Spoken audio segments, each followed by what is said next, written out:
ఈ యొక్క అధ్యాయంలో చూస్తున్నప్పుడు 4వ అధ్యాయంలో దేవుడు మంచివాడితో మాట్లాడుతున్నాడు, దేవుడు చెడ్డవాడితోటి కూడా మాట్లాడుతున్నాడు.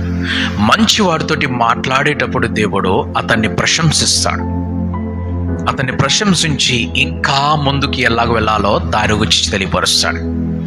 చెడ్డవారితోటి మాట్లాడేటప్పుడు దేవుడు అతన్ని మార్పు కొరకు మాట్లాడతాడు, అతని రూపాంతరం కొరకు మాట్లాడతాడు. అతని గుణములు మార్చబడటానికి, అతని మాటలు మార్చబడటానికి, అతని స్వభావం మార్చబడటానికి, అతని క్రియలు మార్చబడటానికి, అతని నడవడిక మార్చబడటానికి దేవుడు మాట్లాడతాడు.